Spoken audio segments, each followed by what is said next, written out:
We've asked people on Facebook. Oh, okay, right, yeah. What they want to ask of you. So let's go. the first question is, can you put a timeline or a date on the merger of the three Echuca schools, the specialist school, South and West? The process is dependent on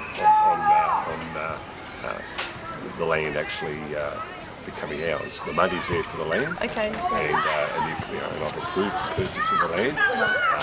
Once Colvin Water, who are the developers of the land, put in the road and the utilities, which is that is part of the contractor sale, then the land will be available. So that's the first step. Then obviously we hope that will happen soon. And as I said, the money's there. Once that's happened, then we go through the other processes, putting in a budget bid for the building. And how much money has been allocated to the project? In terms of the land purchase, I don't know the land cost. I just That's backing me off. I don't know. I mean, it's obviously a couple of million, I would imagine, but I don't know. And in terms of the funding for the actual building of the school? Yeah, what happens is once we own the land, then a budget bid is put in. Obviously, some sort of preliminary planning has to be done to ascertain how large a school, and what the building needs to contain, so that we actually put up a budget bid, and then it goes through the normal budget process.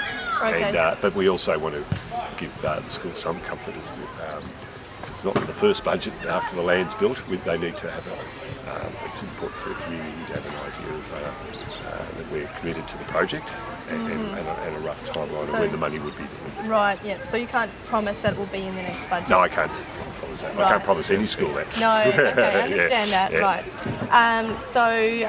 Now, the fact that you were going to Rochester, I know we touched on this earlier, to the primary school, and the fact that you're not going anymore, does that have anything to do with the teachers planning a boycott, protesting over the education staff pay and conditions? Well, there is industrial action out there, and then what I do is in schools I handle it in different ways, and I just whatever's going to be the least disruptive thing for the school and for the students is the way I go. So in the end, sometimes I don't go to a school because the school advises that.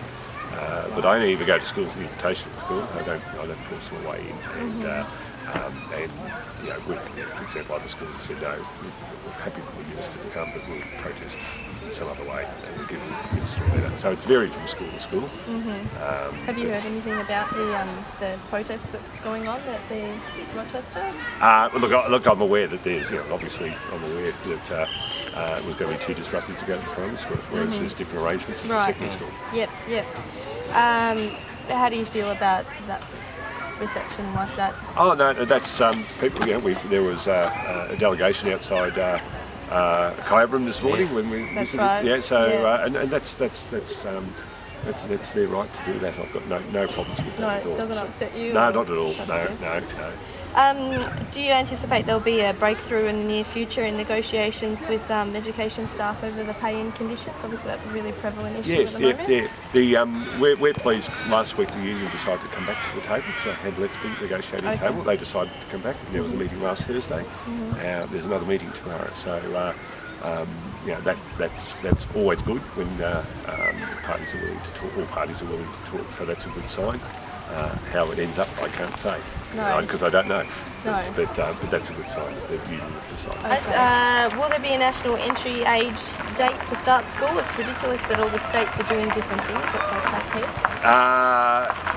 It's not on the agenda, but what we're actually seeing is the states and territories are starting to, the year levels are starting to come to 6. So we may get there eventually, but we've got a long way to go. Why is it the money needs to be saved? The most important need for our young, education always has to suffer with funding cuts. It's very hypocritical to bring in a baby bonus policy to the population, then turn around and say we don't have the money to give them a decent education. There's probably a few mixed levels of funding there, but the bottom line is that even despite the dire financial situation we've got internationally and nationally, and just the financial situation of the state, but we've actually increased the education budget by 3%. So that's happened the last two budgets. Yep, all right. Finally, one more question. Why is there so much money spent on sport rather than actual education when we have children getting to high school unable to read and write? Maybe more money should be spent on education rather than sports. To me, children being active and taking part in sport helps them academically, and there's a lot of research to show that. I'm a former primary school principal, so an education background, their qualifications are that, and there's more than enough evidence to show that the children are active and taking part in sport. It's great for their social skills, it's great for their academic skills, so they're not mutually exclusive, they're all together. Okay, very good.